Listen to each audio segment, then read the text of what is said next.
Hello, everyone. My name is W, host on the High Art on the Edge page.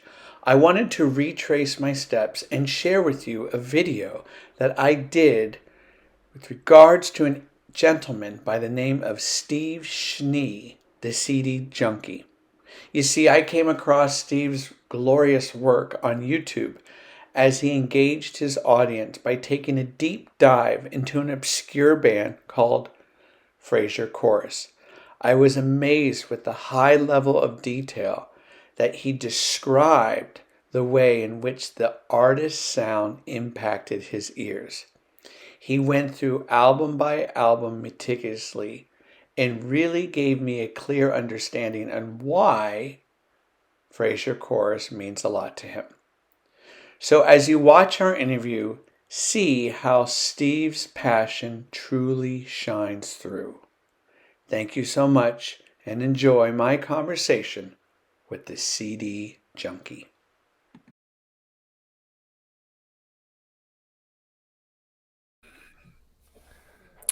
Well, hello everyone. Welcome to another event, a very special event on this lovely Saturday morning here in Northern California, the Bay Area. I am W, the host for this event, and today we have a special guest, not too far away from me, in Sacramento. I first learned about Steve Schnee through a video that was posted regarding Scottish indie folk kind of pop music. And what I learned was in that short YouTube clip was that here's a gentleman that took a passion of his music and he was able to thread in this family lineage of music, these bands, artists together. And he did it in a manner that was clear, coherent, organized, and you could clearly hear the enthusiasm in his voice. And so that was my first introduction to Steve. And today we're going to kind of peel back the layers on who Steve really is. Like, what's this gentleman all about? Now, you might have seen these YouTube clips, these interviews that he's done, his little shows that he likes to do on artists that are somewhat popular and artists that you may never even heard of. But he does it with such reverence. So I'm going to welcome Steve Schnee to our wonderful event today. So, Steve, are you there? I am here. Hello, my friend. How are you doing? Pretty good. Thank you so much for having me on. It's weird because trying to promote that somebody's going to interview you is a very awkward thing. You know what I mean? But it's like, I did it with like, oh my gosh, I'm going to be interviewed. And then like this morning I woke up and go, oh my gosh, I'm going to be interviewed. But at least I didn't have to prepare for this one. All my interviews, I prepare for like weeks before I do them. Well, you just sit back and relax. And if you have a drink, and by the way, if you're tuning in, let us know where you're patching in from. We'd like to hear from you. And along the way, there will be an opportunity for you to ask Steve some questions in the chat box, in the comment box, and Steve will get to those. Steve, I want to talk about. Obviously, we'll get to the nuts and bolts of really who you are. Mm-hmm. I want to start with your name, your last name, Schnee. What does Schnee mean, and how do you think it applies to you as the person you are and your affinity for music? Well, first off, I believe that Schnee is really the California pronunciation. It's actually pronounced Schnee. Like my relatives, like in Portland and other places around the U.S. I believe that they pronounce it Schnee. We may be the only Schnees that pronounce it Schnee, and Schnee in German is snow. And it's kind of ironic now that I'm talking about it. People know me. I'm this huge Christmas guy, right? And in fact, as we sit here, my windows in front of me, surrounded by Christmas lights. I've got a little Christmas corner up here. I've got Christmas DVDs, and I've got hundreds of Christmas CDs. And I did a Christmas show this past December, 2 hour extravaganza of people, all these great artists submitting Christmas videos. And, it got like a few thousand views, which is a few thousand more than my videos usually get. no, no, but it got a tremendous reaction because I'm a big Christmas advocate. And I, I don't think that I grew up thinking, gee, snow, Christmas, but it's just kind of ironic that it linked to it. In fact, the first time we spoke, I made a notation that the records behind you, there's a green and red one on the wall, which is Christmas. And yeah, I'm a Christmas nerd just as much as I'm a music nerd. So, Yeah, I remember that. That gave me a good chuckle. So speaking of Christmas and the holidays, what have mhm, you, there's such a connection to our childhood with that. So I want to absolutely. talk a little bit about your childhood. Where did you grow up? Who inspired you with music? Did you have a teacher? Was it a parent? Give us a little information on that. It was really, well, first off, I was born, just in case anybody is, you know, uh, wanting to send me Amazon gift cards and stuff. I was born October 13th, 1963. I was not responsible in any way with the assassination of John F. Kennedy. I was only 40 days old. Sure. And, but I grew up, and my brother and I, my brother Mike and I, who's a musician, also known as Chisholm Worthington, he and I grew up. We're very close in age. We're 11 months apart. Here's a funny story. My my younger sister Kristen. She was born. I was the third, and my the fourth child was born 6 years after me. Right. So I always made this joke that Kristen was the accident. Oh, Kristen, it's a funny little thing that we grew up with, right? So I remember shortly, probably about a year before my dad passed away, both of my parents looked at me and they go, Stephen, you were born 11 months after your brother. Who's the accident? Oh, And those jokes stopped right there. But no, my brother and I were really into music growing up. The Beatles. The Beatles was a big thing. And my parents used to sit. My brother and I was three. No, I was two or three, and he was three or four. Sit us in front of the TV set when the Monkees first began airing, because they said that was the only half hour that we would be, that they could go about their business and know that we were staying out of trouble. Being 3 and 4 years old or whatever. In fact, my sure. my sister Kristen just said hello. She's the one who I said was an accident, but I was. So anyway, so that was really like, watching the Monkees. We had the little Monkees puppets where it had, Mike, Peter, Davy, Mickey, on the fingers and stuff. Grew up loving things like that and the Munsters but then of course Glenn Campbell was a big thing. And in our household, my dad was into Frank Sinatra and my mom was into Neil Diamond. They were also into a lot of the great pop stuff that was coming out. I remember loving Spoonful records. I remember Andy Williams records. And all the stuff that I'm talking about really links into my Ski Lodge show, which we'll probably talk about later.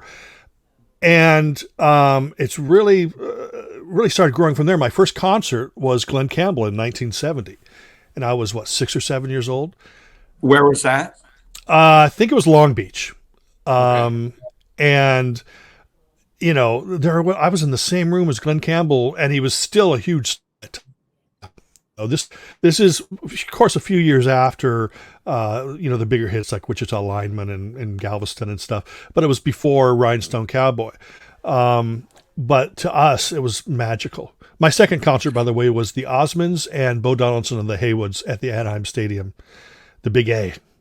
So. And while listening to music growing up, I clearly remember particular times driving to Lake Tahoe with my father, and we didn't agree much on music, but Neil Diamond, Patsy Cline. Did you Mhm. have that shared experience with your mom and dad? Listening to music together in a room.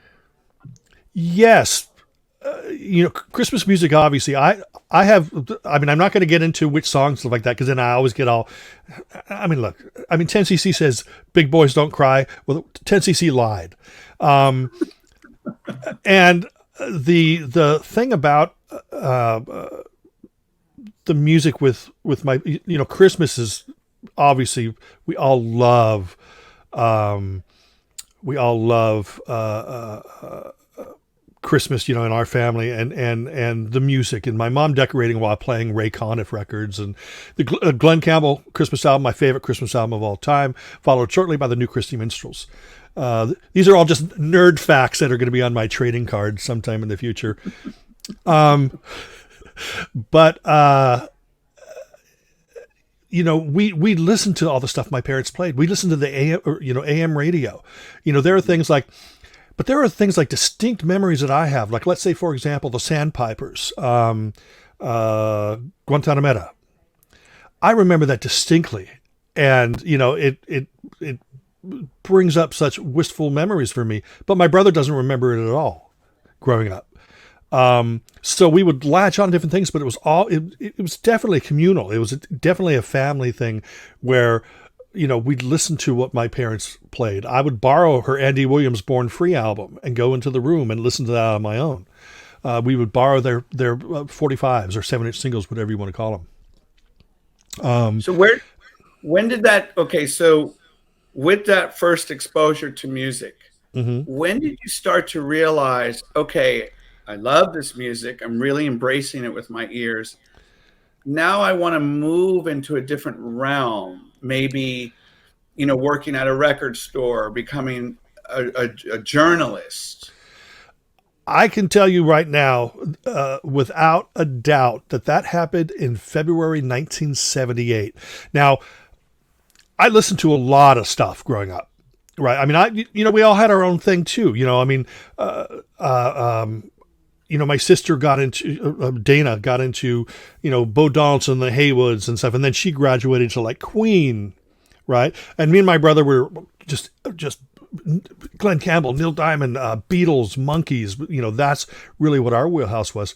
But then we all started, digging this whole Queen thing. And this is about the time of like maybe, Night at the Opera, Day at the Races. And, so we started gravitating towards that. So I was really, really into it. News of the World came out. We were all kind of digging that. And then they were about to release their jazz album.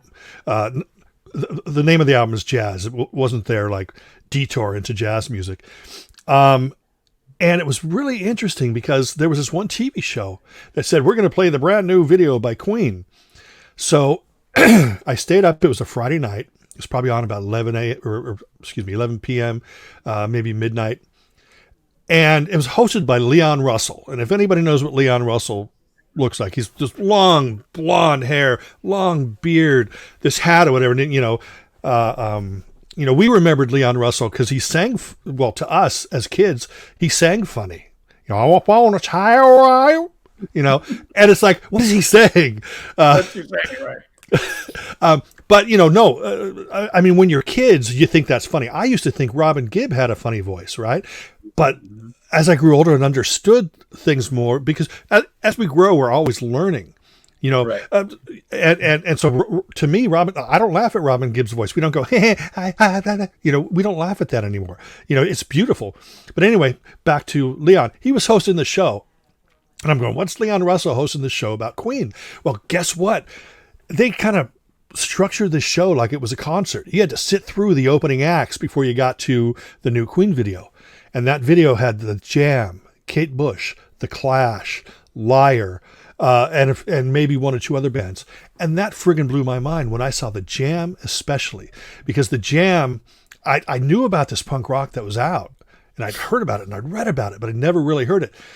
And then I saw The Jam. And if anybody's familiar with The Jam, it's a trio, all sharp suits, Rickenbackers, and I thought, it's the friggin' punk rock Beatles.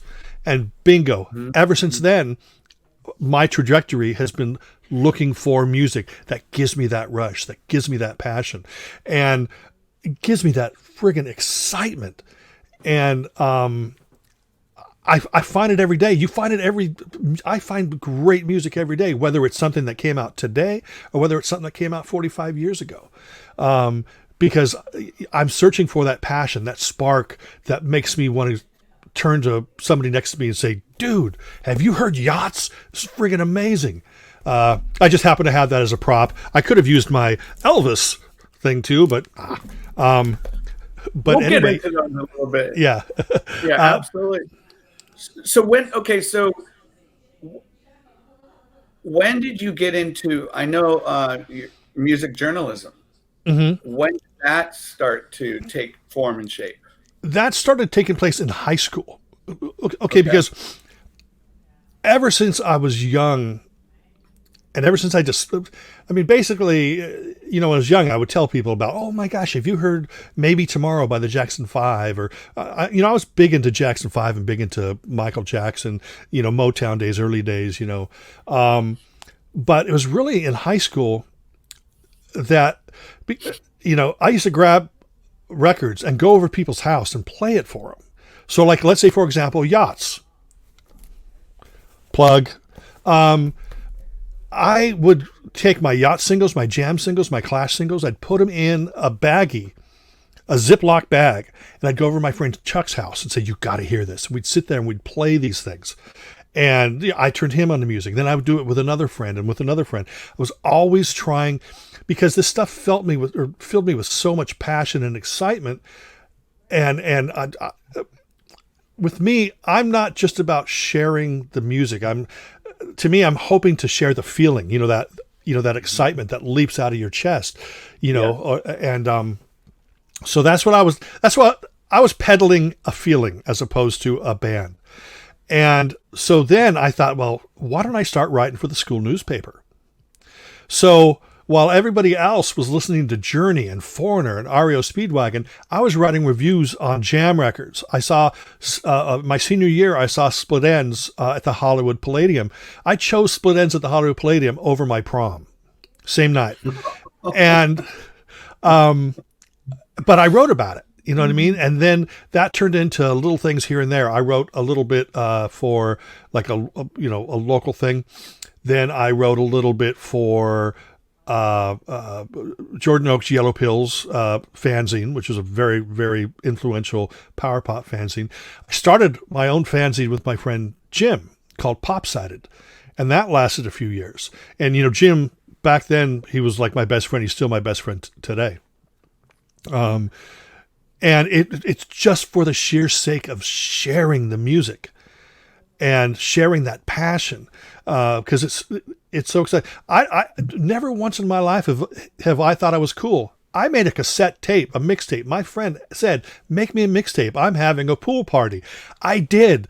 But he had to leap out of the pool when Tom Jones' Help Yourself came on, because everybody else was freaking out. There was Madness, Culture Club, and then, The Clash, and then Tom Jones.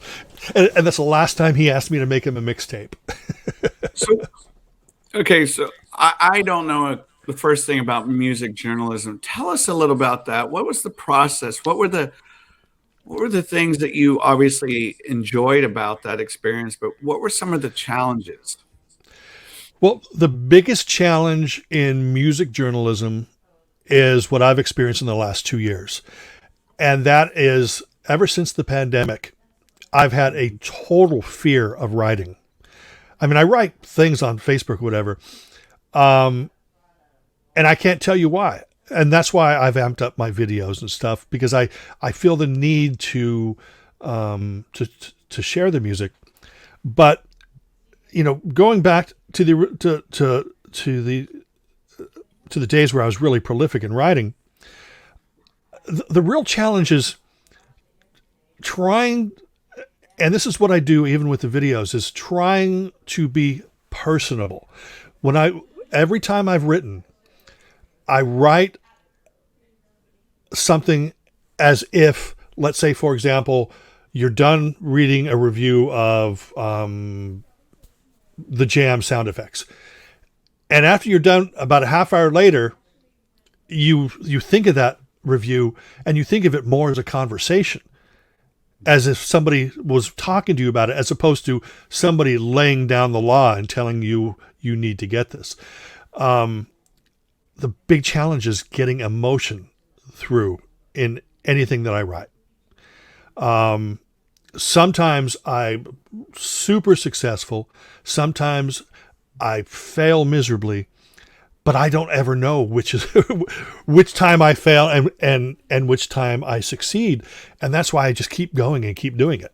But as you were writing these reviews in the earlier stages of your music journalism, I'm sure someone was telling you, giving you deadlines or, editing your work, or did you enjoy that experience, that part of the business?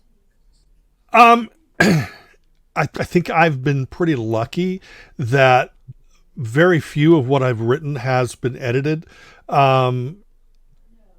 In terms of removing things, maybe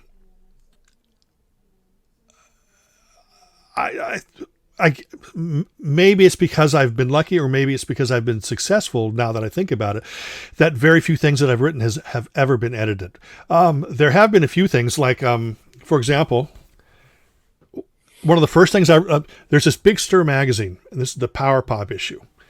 And my friend John Borak, who's a great author, by the way, he asked me to submit something. And so that's like my first thing in like 2 years that I've written. And a couple of people have told me, like, oh, I love the way you did, you wrote that or whatever. But I'm, as we spoke about off screen, I'm like a super sensitive person. So I seek people to see their opinions, right? Whether it's positive or negative. And then when it's positive, I go, they're just saying that to be nice, So go ahead. Tell me your strengths as a writer. I'm hoping my strength as a writer is that I'm getting that emotional point across. When I write, I never write me. I think this. I think that. This is my opinion on this. Seldom. You can go through thousands of things that I've written, and there are thousands of things out there, but I never put me on it. I never say, because I want people to read something and be moved by it and not sit there and go, yeah, that guy thinks that. Maybe subliminally, or take two, maybe subliminally.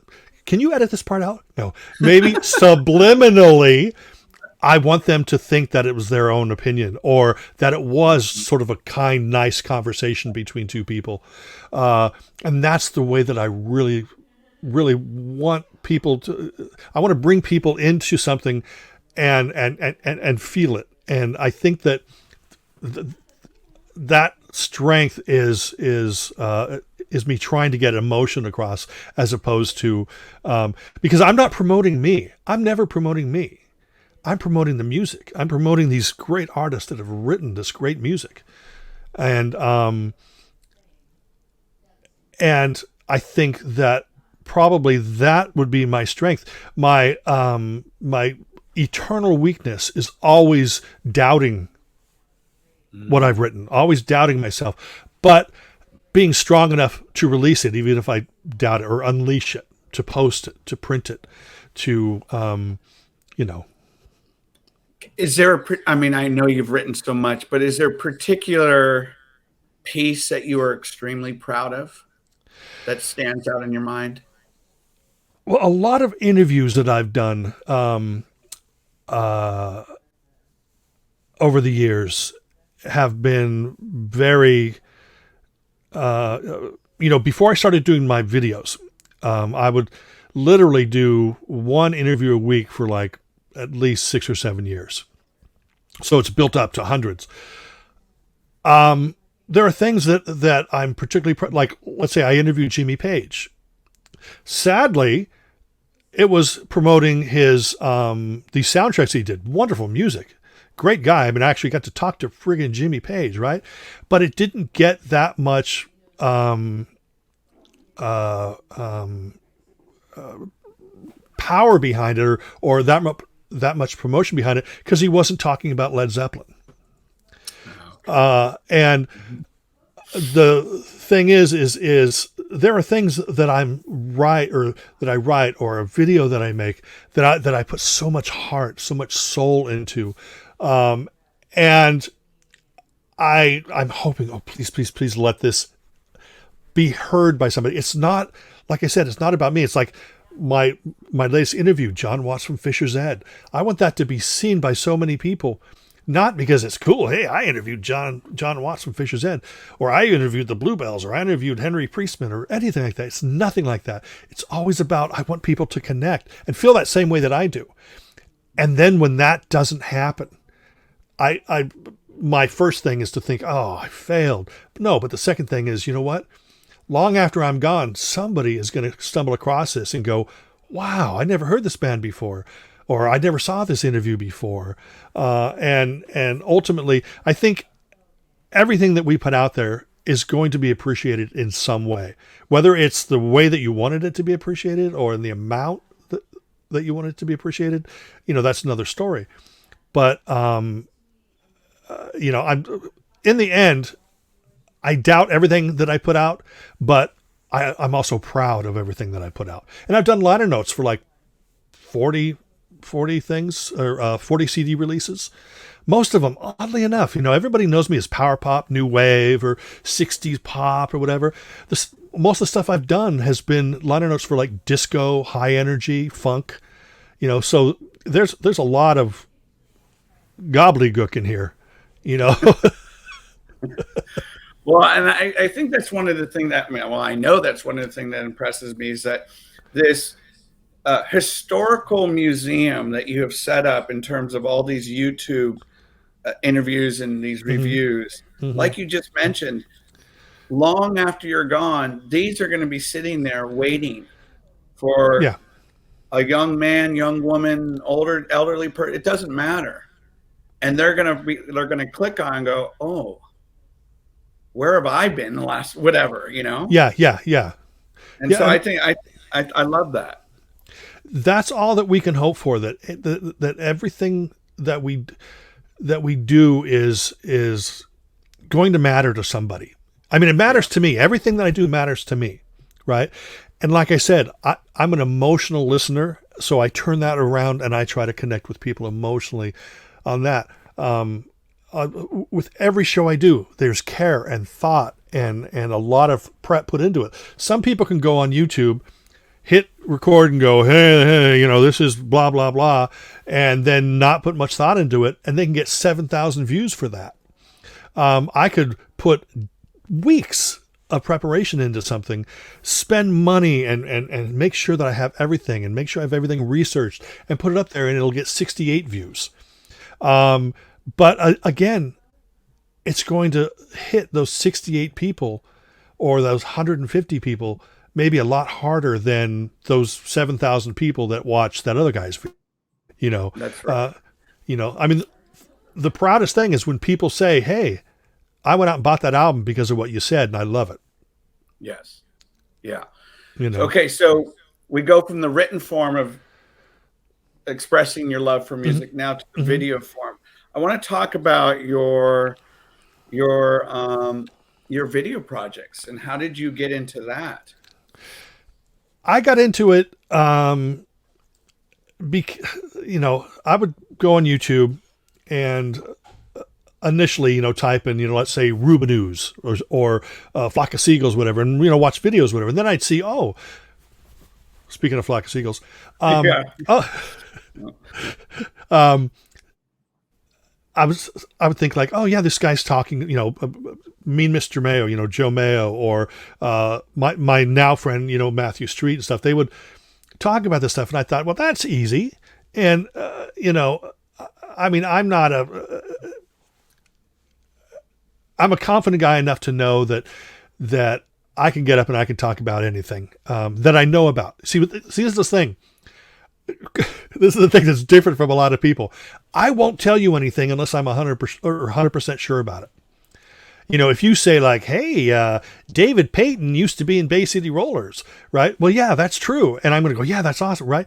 Well, if I don't know that, I'm not going to agree, and I'm not going to say anything about it until I go back and look and make sure that's the situation. Some people will spout information and they're only maybe 38% sure that what they're saying is true. But everything that I talk about in my videos, that's why I research but it also, and the only thing that I use as a template is just the release dates. So if this album came out in 78, I don't write anything down, memories or songs, whatever, because all these songs or all these albums are imprinted in my memory. And so I wanted to get up there and I wanted to do that. And I first started, my very first series was called But Is It Power Pop, which is, because I'm a huge advocate. In fact, that was the name of that article that I wrote. Now, I haven't done a But Is It Power Pop video in ages because there's so many people who just sort of use that phrase now as sort of a punchline or whatever. And I would take a stack of Power Pop CDs that I had. I said, this is 2020's first album. And I talk about it, put it down. This is this. And I would share that. And then those started becoming popular. And then I thought, well, gee, maybe I could do some new wave or maybe. And then it turned into the fact of, well, why take a stack of 30 different bands? Why don't I make 30 different videos about each of these bands? So then I started thinking, I created CD Junkie. And CD Junkie, I will take the studio catalog of an artist and talk about the band and hope that it inspires people to go back to their collection or go to the stores or go online or go check something out on YouTube. And then I created, so many shows. I've got Ronnie Barnett's Boom Boom Room, which is one of the favorite things I do. Ronnie Barnett is the bassist from a band called The Muffs. And we've become friends over the years. And he's a huge collector of music memorabilia. And so we created a series where we would sit down and for an hour, we'd have a conversation just like you and I are having. But he would show some of the stuff he had, like a heart ashtray or a blow-up Led Zeppelin blimp or, whatever. And he's collected this stuff throughout the years. And I thought it was so fascinating. So we would talk for an hour about these things. And then I would cut that down into like 5 or 6 episodes. And then Beach Blanket Fort Bingo, I started a podcast. I spent, for the company I work for, at least a decade and a half doing interviews, phone interviews. Then I decided, well, why don't I, and I had to transcribe those, but why don't I start my own podcast? And then for like a year or so, I did an audio podcast. Then when the pandemic hit, the group 2020 started this. Actually, I mentioned 2020 earlier. Steve Allen contacted me and said, hey, look, we had to cancel our 40th anniversary show. Can you interview us and we'll put it up on our page? And I said, yeah, right. And I don't know why I said yes, because it scared the living bejesus out of me. But then it spurred me to say, why don't I start reaching out to people on my channel and do my Beach Blanket Fort Bingo? So I've managed to talk to the Bluebells. I speak to people who I truly love and admire. And but I'm able to focus. And I don't let the fanboy out until right after the interview. And then I start going, oh my God, I just talked to John Watts on Fisher's End, but it's really just this, it's just this loving. Go ahead. I want to talk to you about CD Junkie. Mm-hmm. I've seen lots of clips on that, and from Depeche Mode to Bluebell to a lot of different stuff. How do you have in your mind the next artist spotlight already there, or does something inspire you and go, oh, I want to take a deep dive into that, do the homework, and then do the show? All of these CDs down here, I have stacks of things that I've been planning to do. But, I work a couple jobs, and it takes me a lot of, as I said, it takes me a lot of time. Usually my videos that you see, let's say you see a video that's 10 minutes long, right? Well, that video is actually 29 minutes long when I do it.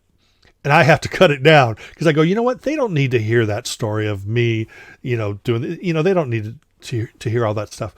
And, but there will be things like, I've done videos in the past, like let's say Men Without Hats, for example. Mhm. I did a video probably about a year, year and a half ago, but they have a new album coming out, right? And me being the guy who loves this music, I wanted to share the fact they have a new album out. So why not just redo my Men Without Hats and give a new spin on it and feature the new music?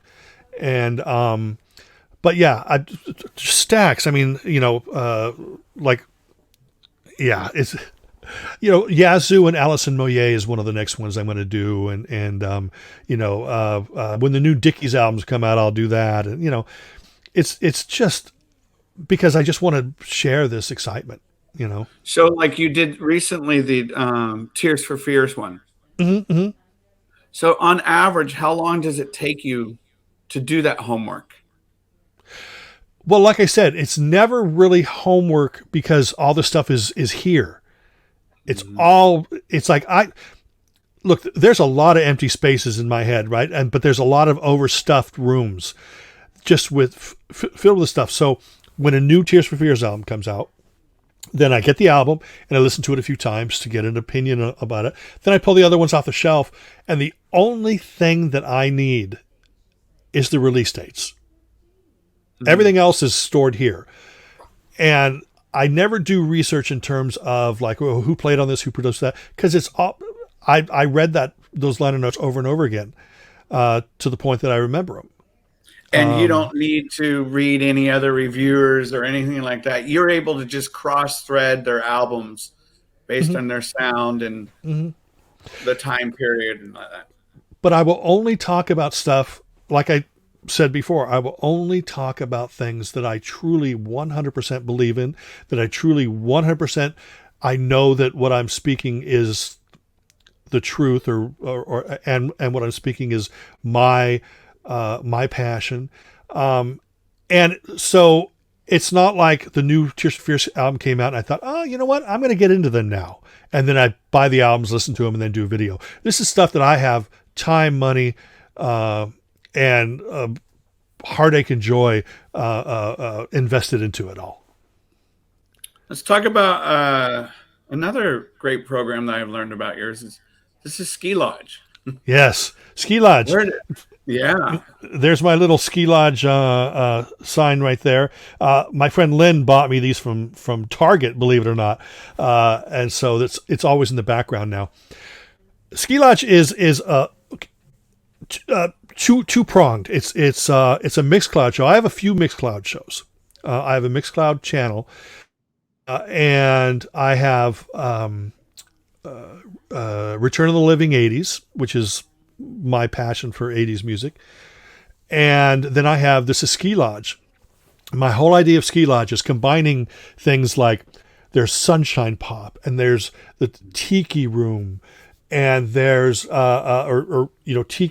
loungy stuff, and then there's easy listening, all the stuff that I imagine like maybe my family would have been listening to at a family gathering in 1969. Turn on the AM radio. What you're going to hear the Association. You're going to hear Dean Martin. You're going to hear Elvis. You're going to hear Neil Diamond, Paul Williams, all this stuff. The Sunshine Pop of, the Beach Boys and all this crazy sugary sweet bubblegum. And I imagine it to take you back to an innocent time, to time. But again, I'm not stupid. I know that when all this stuff was coming out, the Vietnam War was happening, and there was, racial discord and all this stuff going on. But at the time, people were creating music that they tried to help people to sort of move away from that, to help them feel good even in a time of strife and a time of trouble. And it's really about getting to that emotional core where you forget about the outside world and you just sort of relax and feel good about something for a little while. And So that's what take your Mixed Club. Go get your ahead. ski boots off, get in your snowshoes, Yeah, and kick you back just with relax by the fire with a hot the. chocolate or pint of beer. Exactly. And it has nothing to do with Christmas, but yes, it is very much that. Imagine sort of a lounge at a ski lodge in the late 60s, early 70s, and everyone's, with their hottie toddy drinks or their mugs of hot cocoa, and just being as one. So then what I did is I started on Tuesday nights on my YouTube channel, Tuesday nights at 6 p.m. Pacific Standard Time. I do very much like we're doing here, but instead of me and you, it's me and my Mixcloud. And I play the Mixcloud, then all the people in the chat room get together, and it is a place of it's all positive. There's no negativity, nobody crapping on the music, nobody crapping on each other, everyone having fun. Just like I imagine a ski lodge would be with this music playing in the background. I've even created characters. I always talk about this guy named Barry, who either serves the drinks or he's locking the gates so the Yeti doesn't get in. But it's just very much like this, except instead of two people talking, it's me on the screen, smaller, smaller, like down the corner, But the best thing about it is all the people in the chat room, because I realize that I'm connecting. I'm created something that's connecting with people, that's making people feel good, and they're all treating each other with respect, and that doesn't happen nowadays. It's like there's all the politics and the crazy and the COVID and the war and I'm not trying to make people forget. I'm trying to make people escape. And that's really what Mixcloud is. That's what all the things I do have always been about. I'm an emotional listener, so I turn it around and try to create this wonderfully, look, I've done stupid things in my life. I've said stupid things I feel bad about. But with Ski Lodge, it allows me to just sort of let go of that, and it's therapy for me just as much as it is as anybody in the chat room or anybody listens to it on Mixcloud. I was just going to say that word. It sounds very therapeutic for you. That time that you get to spend with your listeners and sharing that. I want to talk about your other assignment that you do. When watching your interviews that I've seen on YouTube, one of the things that I really appreciate about you as an interviewer, I feel that you listen with your eyes when the interviewee is speaking. And what I mean by that is that it's not just like, here's a question. Okay, now I'm waiting for the next question to come in.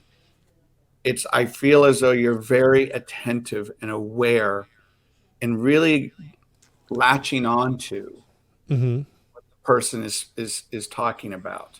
And I think that's a strength of yours. So why don't you tell us a little bit more about your interviews, your beach blanket fort bingo, and what's the process on that? Well, again, the process normally, it originally just started out with me,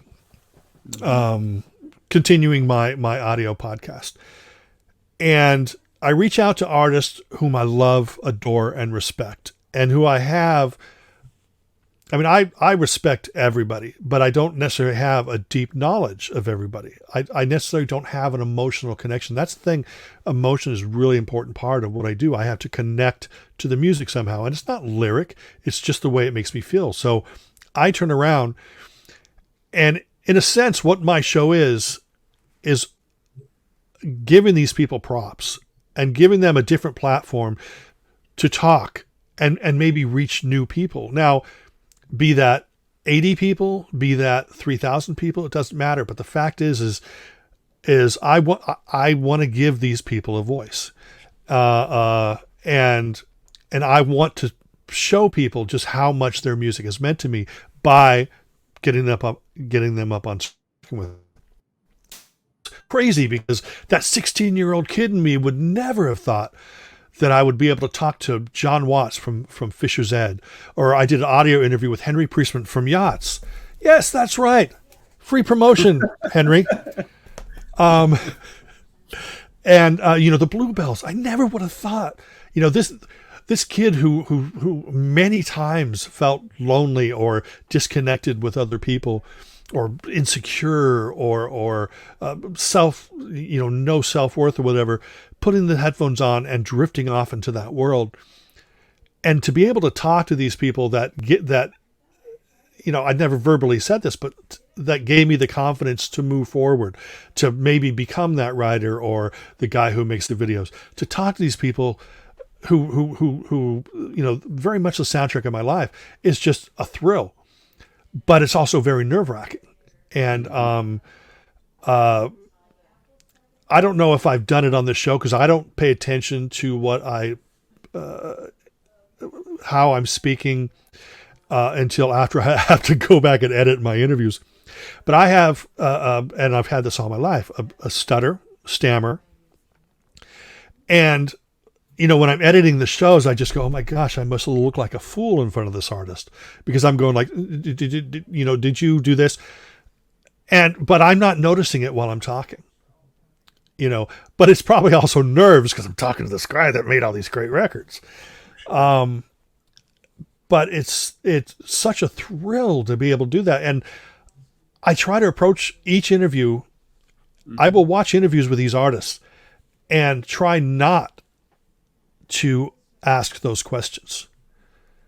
I want to ask them questions. I mean, I've had people like in written interviews, like Charlie Harper from UK Subs, Chris Squire from Yes. These people tell me that that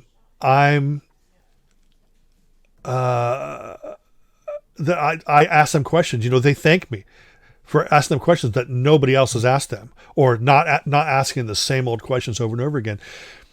And I think that if anybody out there wants to do an interview, and I mean, W, you're already a pro at this, so you don't need to know this. But if anybody wants to get into this kind of stuff, you approach it with knowledge. And the minute the artist realizes that you know what you're talking about, the guard comes down immediately. I remember interviewing Slash. From Guns N' Roses? Yeah, from Guns N' Roses. Yeah. But this was, this was when he was doing the solo stuff. And the people were telling him, or telling me, do not discuss Velvet Revolver or Guns N' Roses. You're only going to focus on the new record, right? Friggin' Slash picked it up. Within 3 minutes, he knew I knew what I was talking about. He spent the interview talking about Guns N' Roses and Velvet Revolver. I didn't have to ask a single question. And I think that's the thing. It's like, I'm sure that's why Ringo Starr doesn't really want to do that many interviews, because people are going to go like, oh, what was it like working with John and Paul? If Ringo's promoting something, or if Paul's promoting something, they don't want to talk about the Beatles. The Beatles are a big part of their life, but man, let's talk about what I'm promoting, what's new. So that's why in the John Watts interview that I just did, John Watts from Fisher's Ed, that's why I focused on the more current stuff, because John has spent 40 years talking about the old stuff, but he was more than willing. He was giving of himself to talk about the old stuff too. But, you got to do what you can do within an hour, within an hour thing. I just settled. Go ahead. It's interesting that you brought up the pausing, the stuttering. Mm-hmm. When I watch those videos, I mean, we all do it. Right. But it almost seems like you said it in a self-deprecating way. But mm-hmm. I would also say that if you do feel that is present in your interviews, I think that's just a characteristic of who you are. Yeah. And I also think that, like I said, you listen with your eyes, mm-hmm. and you're thinking about what you're going to be asking and sharing, rather mm-hmm. than just blurting out. Yeah. Yeah. You know what I'm trying to say? Yeah. No, absolutely. In fact, I can come up with 20 questions mm-hmm. and ask 10 of them, but also ask 8 additional ones. And it's kind of like almost read the room. Yeah.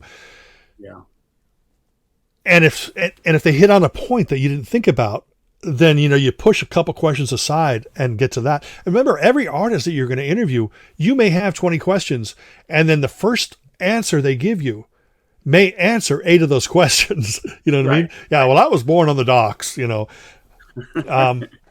But again, it's just a matter of I mean, it's always an honor to be talking to these people. I remember once somebody said, "Oh, again, there's trolls on the internet." On another stream, somebody said, "Oh, yeah, Schnee, all he does is interview has-beens," and it's like I'm thinking, has-beens, man. Once you create art that people enjoy, I mean, I would interview Joe Dolce just about Shut Up or You Face right now if I could. I'm not necessarily a fan, but you know what? If you've made an impact, you've made an impact, and it's going to be there. I never say, "Oh, I used to like Jackson 5 or I used to like the Osmonds." No, if it had made any kind of impact with me, I love it to this day. I love the Jam just as much as I love the Anita Kerr Singers or the Association or the Buzzcocks. Or I just said, I can't believe it. I'm going to retract. It's not the Buzzcocks. It's Buzzcocks. Just like Goss. So I have some CDs here, and it's part of my next question. Okay. I have some CDs here. Pales in comparison to yours. But I want to get to the emotional core, because that seems to be a verbal motif that has been brought up in this conversation. You are an emotional, connected person to music and expressing that and putting it out there. So tell us about the emotional impact of either, bands, albums. I love all those, by the way, so far. Music in general. Yes. Oh, yeah. Maybe I know we touched on a little bit of how much, music from Scotland or, England means to you. So I want to get to that belly of the conversation here. Why? Tell us how that music just really takes over. First off, it's really hard to say what is going to do it. Grew up with the Beatles, of course, and there's always going to be the connection to that, but it's maybe not as deep as the emotional connection of things I discovered on my own in the late 70s, early 80s.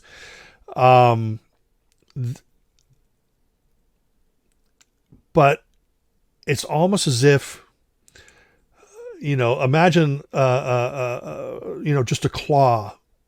I put on an album and this claw just reaches down and touches my soul. But it's hard to define what it is. Is it the chord change? Is it the harmonies? These are all things that are very important. I'm a pop kid. And when I say pop kid, I say this a lot on my videos that I'm a pop kid. And what I'm really attracted by is melody. And it could be the harmonies, or it could be in the bass, or it could be in the piano. But it's like I can almost tell when I listen to the music, I can almost feel the passion coming through it. And, I can sit there and I can tell you an Andy Williams recording where he just wasn't feeling it. And I can tell you an Elvis record when he just wasn't feeling that song.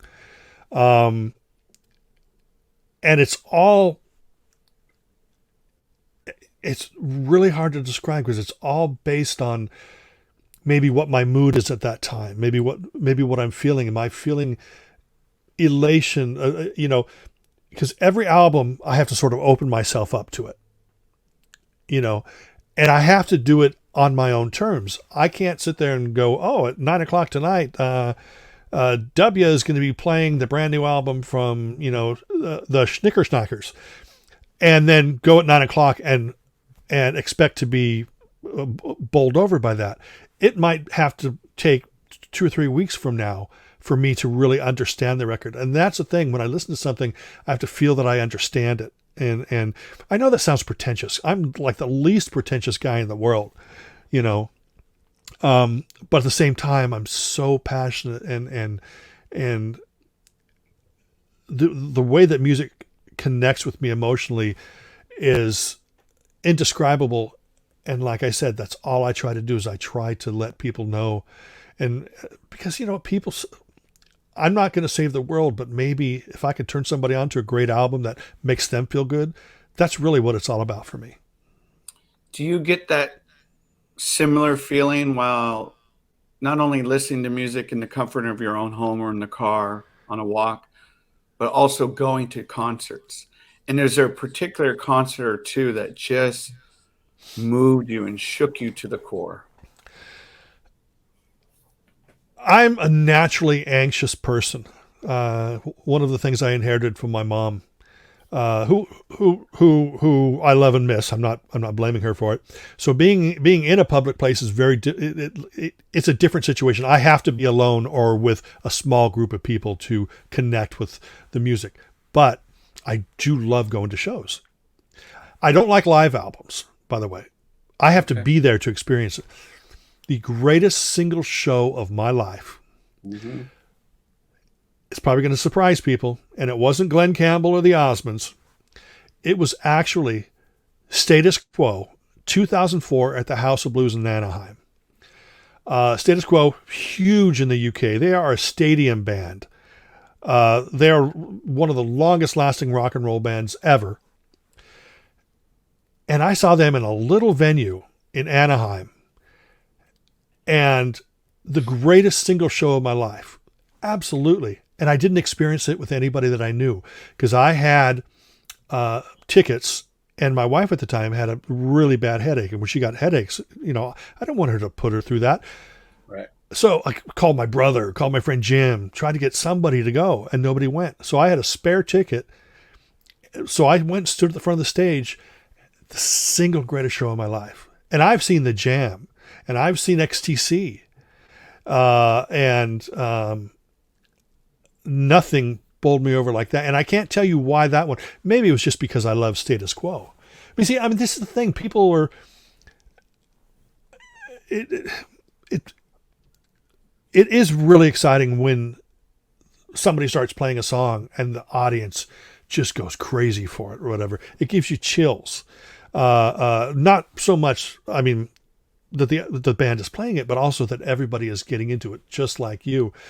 But at the end of the day, music to me is a one-on-one thing. That's why, I want to share. When I talk to the video, I say, hi, everybody, when I make my videos, but I'm really talking to that one person that's watching the video. Because you know what?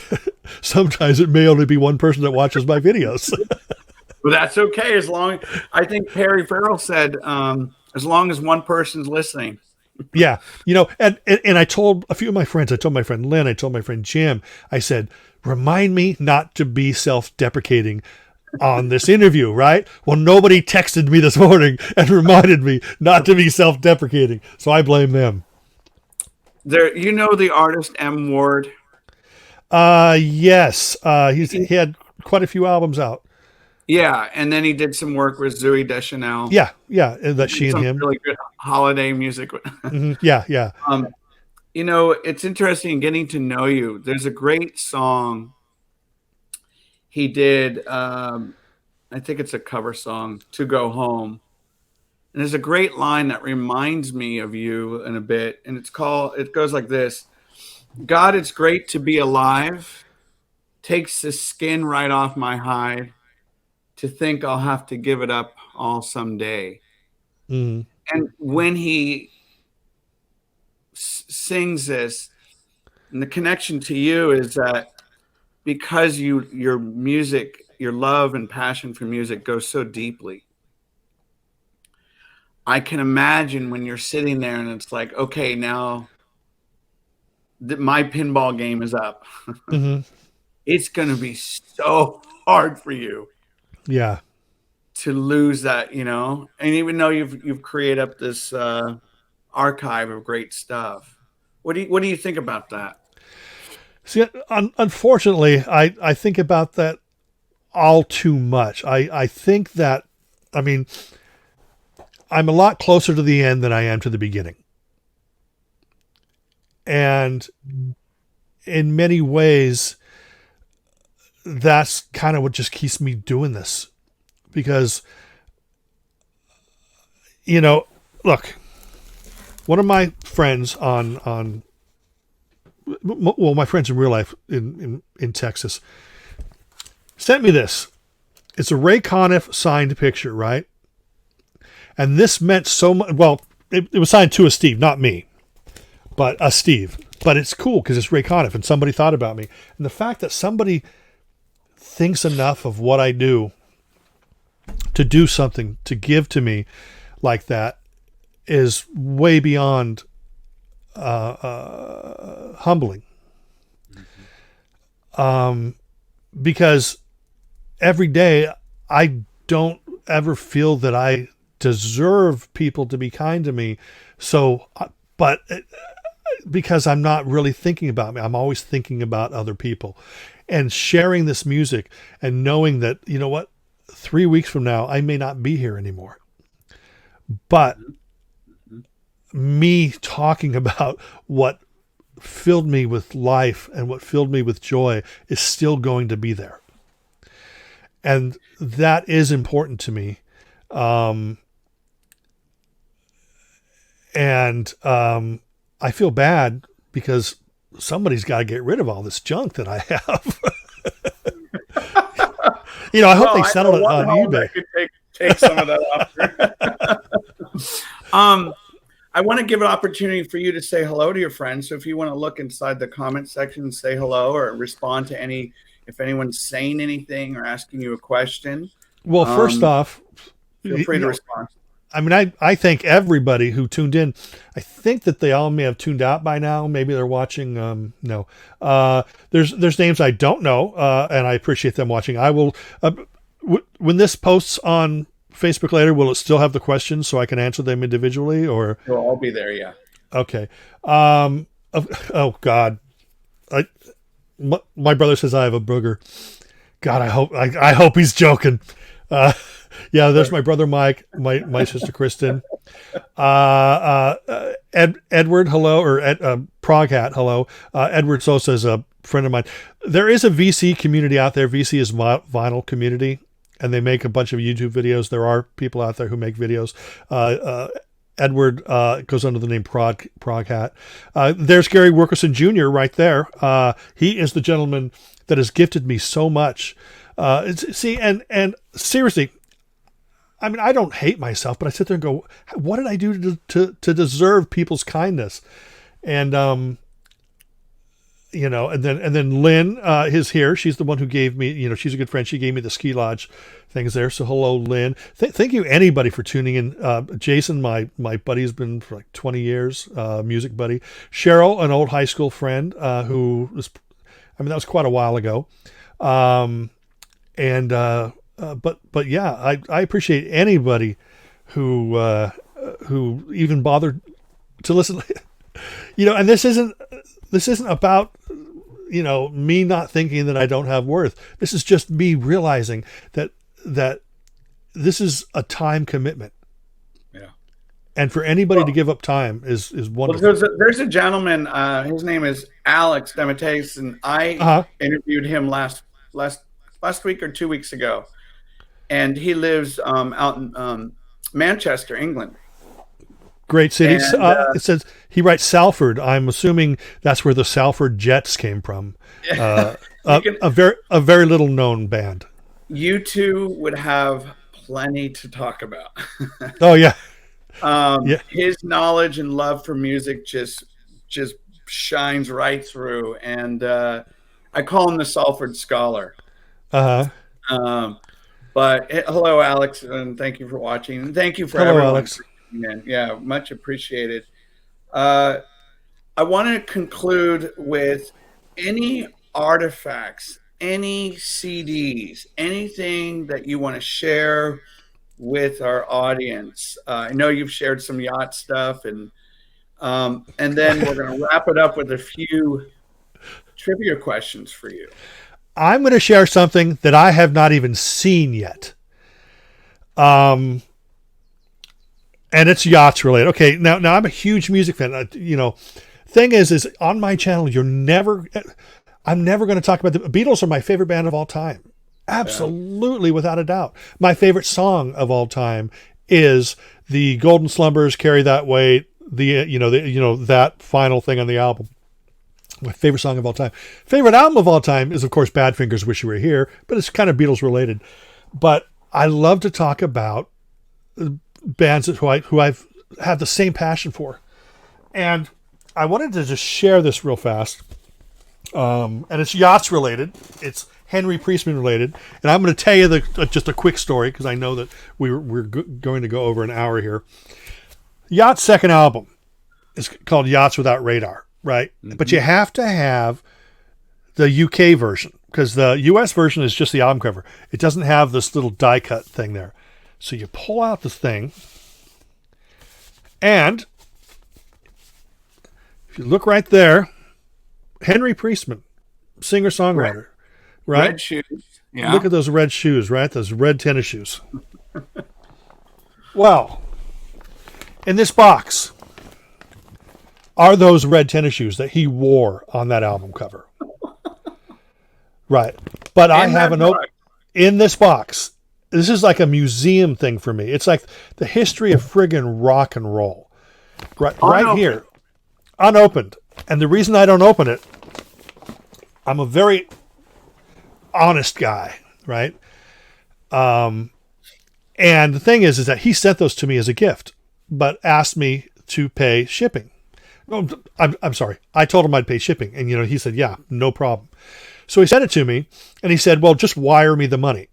Right. Well, I keep going to my bank and looking up to see what the rates are for wiring and stuff like that. And the rates to wire that is almost 3 times the amount of what the shipping cost is. So it's like, so I have to hit his friend up less and just say, dude, can I PayPal you the money and you hand that over to Henry? Because I don't want to open that box until I have paid Henry for shipping. And that's just because I'm weird and crazy like that. But I have those shoes. And trust me, yachts, this isn't a joke. Yachts is true. One of the greatest high points of my life is when this box came out, right? All their stuff released in a 3 CD box. Henry thanked me in the liner notes. And then he explained to me that the reason he didn't have me writing any liner notes is because, they had somebody, of a higher caliber. And but to be thanked by the guy from Yachts blew my mind. I keep saying, oh, it blow the mind of 16-year-old me. No, it blows the mind of the 58-year-old me.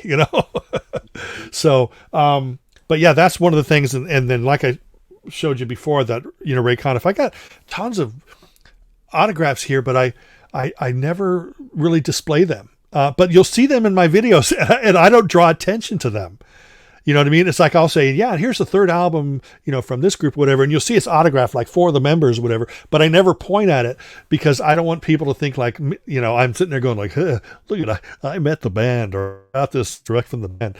Oh, it's so fun to be able to do this and now I'm just like really self-conscious because my brother said I have a booger. That's like I said. I mean, I can't. If my brother were watching, I can't tell you what he would be saying right now.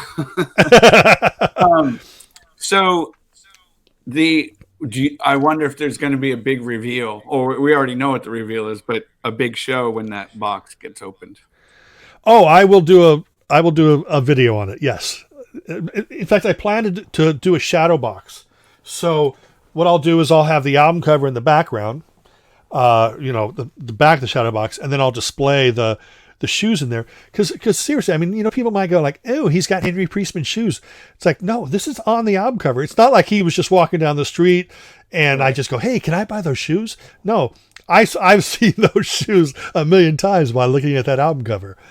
So to me, it's a friggin' honor. It's like, this is the beginning of my museum, probably the beginning and the end of my museum, Is there, before I leave this world, I really want to see Tom Waits in concert. Mm-hmm. There are a few other, Richard Hawley from Sheffield, England, and many more. You mean the guy from Pulp, who used to be in Pulp Yes, he played in for Pulp short? for a Yeah. bit. Yeah, yeah, exactly. Do you have a bucket list of people or things? Well, the bucket list is going to be the very same people that I wax on poetically about. I mean, I would love to see. I would love to see Henry Priestman and Martin Watson and Martin Dempsey from Yachts, the three surviving members. There was actually a gig about 2 years ago, I think, maybe 2.5 years ago, where they got J.J. Campbell and Martin Dempsey and Henry Priestman on stage. Now, Martin Watson wasn't there, but they got like 3 of the original 5 up on stage. I mean, I'd love to see John Watson Fisher Zed. Gilbert O'Sullivan is actually touring right now in the U.S., and I did an interview with him, and I've been a big supporter. Unfortunately, he's not coming to this area, and I can't afford or make it down to Southern California. But it's really, I don't know if I'd want to see McCartney. Again, it's anxiety, and I would love to time travel back in time and go watch the Wings Over America tour. Yeah, but there's so many artists, but most of them aren't touring anymore. XTC, well, you know what? I saw XTC, but I still want to see XTC. I saw XTC on April 1981 at the Hollywood Palladium with Hazel O'Connor and Walla Voodoo. it's amazing that you remember even the time. I mean, it's just incredible. So speaking of that incredible mind that you have, that deep well of trivia. Okay. Are you ready for some trivia questions? Yeah, like I told you before, I either crash or burn on these. Now, do I say the answer, or do we wait to see if other people know? If you have an opportunity to type it in, go for it. And by the way, for people watching, you can participate as well. So I'm going to ask Steve some questions, and you can put the answers inside the comment box. I usually give like 30 seconds, and then we'll just move on to the next question. Each question is worth a point value. 1 is easy, 2 is medium, 3 is hard. And I'll try to mix it up. So do I not burn them? Because I don't have a way to write it down. Because in the comments, I'm not able to write them. Okay, so why don't you then... I could do it in private chat. Yeah, you could do it in private chat. That's fine. Okay. And then I'll reveal the answer. Okay. Okay, why don't we do that? All right. Why don't we start with 80s music? 80s music. All right, here we go. Squeeze. Oh, sorry.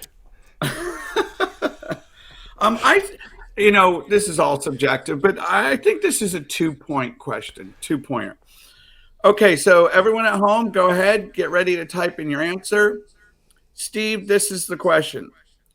Who duetted with Michael Jackson on the song Say, Say, Say? Go ahead, everyone, type in your answer. Who duetted with Michael Jackson on Say, Say, Say? We'll give you about 15 more seconds. Yeah, one of the worst songs ever. I usually don't talk negative, so... All right.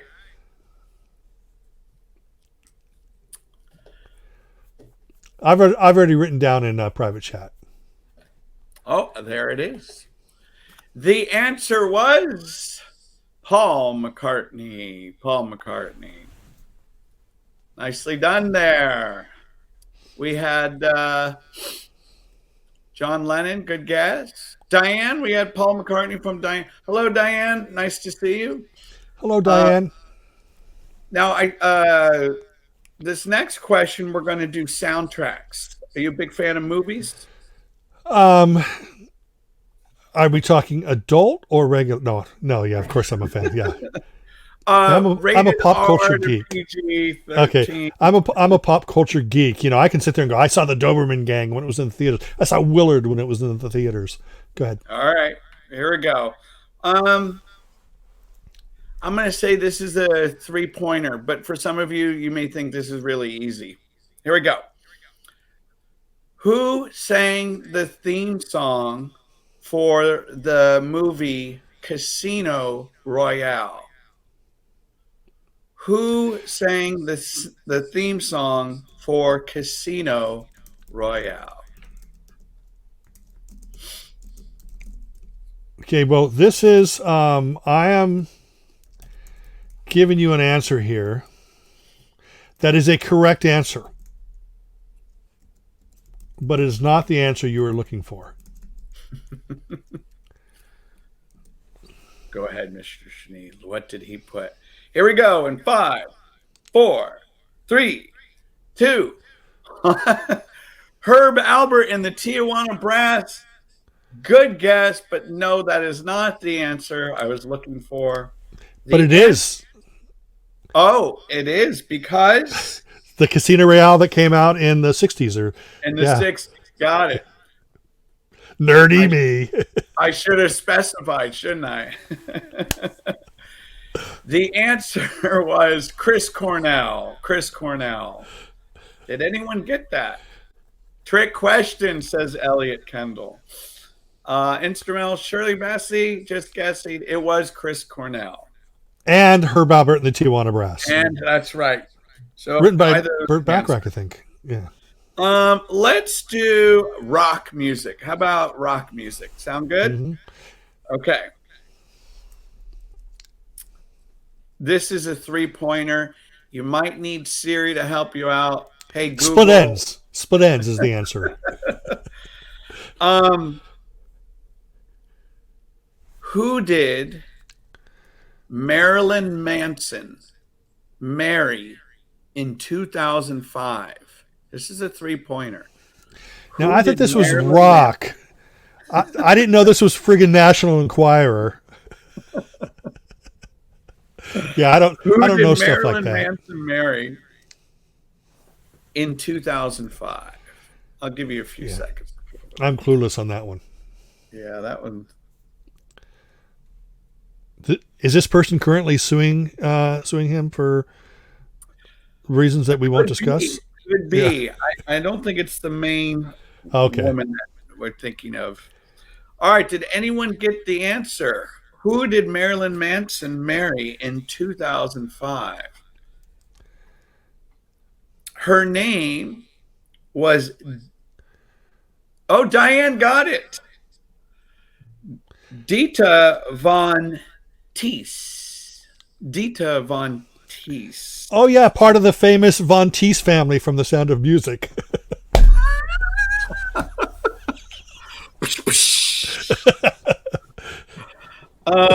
Let's do a couple more. Let's do your category, maybe not. It's called pop. Okay. All right, here we go. Interesting how they put this into pop. But hey, I'll read it anyways. So, an album curated by Kendrick Lamar was produced alongside which popular Marvel film? An album curated by Kendrick Lamar was produced alongside which Marvel film? Very popular Marvel film. They actually put it like that because sometimes a soundtrack isn't necessarily a soundtrack. It'll say like music from and inspired by the film, blah, blah, blah. Got it. I already put I'm a huge Marvel fan, by the way. Okay, I didn't know that. Great to know. Yeah. The answer in 5, 4, Steve Schnee put Black Panther. Black Panther is correct. Doing well. All right. Yeah. Do a couple more. If you notice back here behind me, yeah, these are all comic books going there. I got some I collect a lot of like pop culture comics as well. So I've got like the Cowsills comic book there. I've got comic books that have like the Beatles on the cover or referenced. Very nice. You are just a man of pop culture. All right, here we go. Let's go back to the 80s, shall we? Okay. Flock of Seagulls is the answer. That line in Pulp Fiction, hey, flock of seagulls. That's one of the greatest lines ever. I mean, where did that come from? Okay. I'm going to say this is a 1 to 2 pointer. I don't know. Here we go. Okay. Which song released in 1987 featured these lyrics? Through the storm, we reach the shore. You give it all, but I want more. I'm clueless on that one. I think they just had a big anniversary for this one. I think that For this album. unless they wore cool sunglasses, I don't care. You don't care. Which song released in 1987 featured these lyrics? Through the storm, we reach the shore. You give it all, but I want more. In 5, 4, 3, 2, 1. That would be U2 with or without you. Ah. Were you a big U2 fan? I saw U2 November 1981 at the Hollywood Palladium when they were touring for the October album. Romeo Void opened for them, and Deborah Ayel, she was wearing a black dress, and I was disgusted because by the end of their performance, her black dress was covered in spit gobs. All people did from the audience was spit at her. That was like the first time I go, okay, trolls. Wow. But no, I was a big fan of U2 up until Joshua Tree, and then I haven't followed them since. Okay. But I'm not saying they're bad. It's just that Right. connection. Remember that connection we talked about earlier? I just didn't connect with them later. No, I understand. All right. This is a 3-pointer. We have 2 more questions. 3-pointer.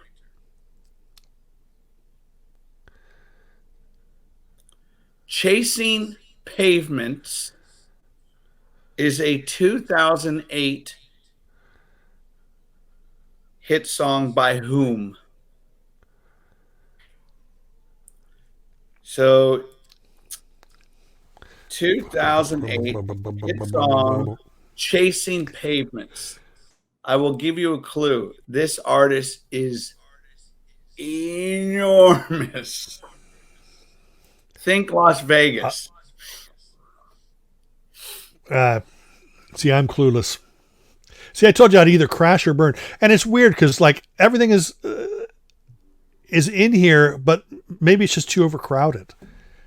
And this might be an artist that I don't necessarily follow. But you see, I respect all artists. That's the thing. It's just when you dive in, sometimes you dive in the deep end. Sometimes you hit the steps with your head.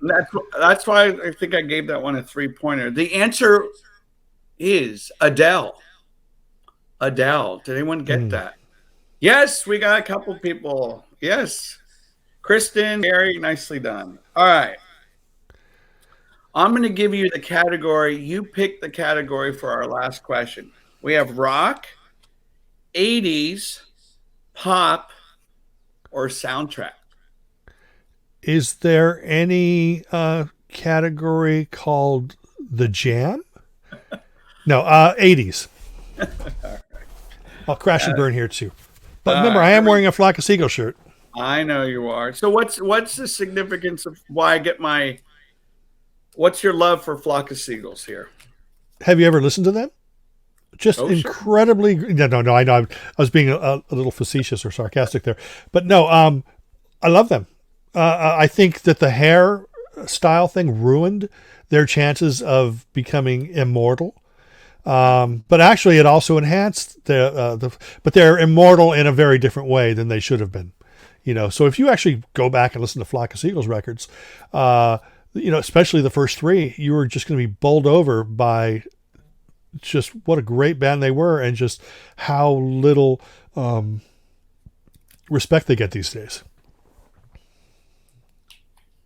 Yeah, I should probably revisit their work. It's been a long time, to be very Especially honest. the first album. Especially Okay. that first album, just self-titled. Yes. Okay, here we go. Last question, everyone. This is early 80s. Early 80s. This is a three-pointer. I would not have gotten this one. Human League. Stevie Nicks and Tom Petty duetted on which hit song in 1981? It's a tough one. Let me read it again. Stevie Nicks, Tom Petty duetted on which hit in 1981? I think I was probably listening to like maybe what was that show? Oh my, Solid Gold. I used to watch that show. It. I might be getting. I mean, do I have that wrong?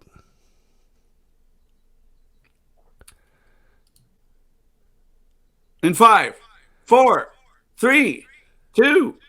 The answer is Stop Dragging My Heart Yep. Around. Yep, Steve okay, I had it. Schnee got it. Did anyone else get it? Yes, a couple people got it. I will say. Your I will. brother. What did my brother say? Don't even read it.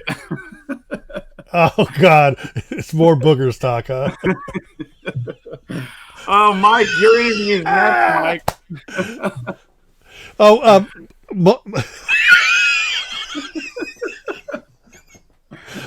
Michael, I told him all about Chisholm Worthington. That's Chisholm Worthington right there. There it is. Well, that will be for our next conversation. Oh, Mike. Oh right. Lord. So, Steve, before we sign off here, remind us about your shows again. How can we listen to you? Where do we check you out? Anything new that we should be paying attention to? You have the final word. You can check out my Mixcloud shows if you want to hear that late 60s, early 70s, nice, wonderful sunshine pop, British pop, easy listening vibe. That's a show called This is Ski Lodge. You can also catch me Tuesday nights live on my YouTube channel where we listen to the latest episode and everybody gets together in the chat room and it's just really, really, really wonderful time. You can also listen to my Return of the Living 80s show where I feature a lot of hit songs and obscurities. But then if you go to my YouTube channel, you can catch my Beach Blanket Fort Bingo interview show. We just put up an interview with John Watts from Fisher's Ed. I just got confirmation today that one of my next guests will be David Payton from Pilot. Pilot and the song Magic, one of the greatest pop singles ever. So I'm very, very, very, but he's had a long with thousands. That show's called Beach Blanket for Bingo. I also have a show called Ronnie Barnett's Boom Boom Room, where me and Ronnie Barnett from the Muffs discuss music memorabilia. And I also have my CD Junkie series, which I go through a stack of CDs and talk about the career of a particular artist and then give you my thoughts on those particular albums. And I've got so many, many other shows that I think of. I had a show called Albums on My Wall. And, you can't see them. I don't want to adjust the, before the show, I moved my computer and lost connection. But I talk about the albums on my wall. And there was like 2 left from down here that I never did. And people are going, you never finished that series. I start these series, my memories of the 80s, things like that. And I just go on to other things and I forget about them. I have so many shows. But if you go to my Steve Schnee channel on YouTube, please subscribe and then you can stay updated on all things. And oh yeah, my sister Kristen has a channel, Schneebop. She wants me to put that in there. But all the people here, oh yeah, That's What Schnee said. My brothers reminded me, we have a show called That's What Schnee Said. Which me and my brother just talk like you and I and talk about memories. And of course, and then he'd start making me laugh with stop. Oh, don't get them started. Yeah. Don't get me started. But I have to admit, W, that when you first approached me about doing this interview, I didn't think it was this kind of a joke. I just thought, well, at the last second, is he going to say, "Oh yeah, I forgot to tell you, it's going to be $200"? I mean, I couldn't figure out why anybody would want to interview me. And that's not a self-deprecating thing. It's just I don't think of myself as an interesting person. And I thought, how are we going to fill up an hour? And now here it is, 90 minutes later, and I still want to talk. But I have to stop. Well, let's have another chat, and I also want to say thank you to our audience for participating in the trivia and just being here and listening to us talk. You could be doing other things with your time, so I'm always appreciative of that. Yeah.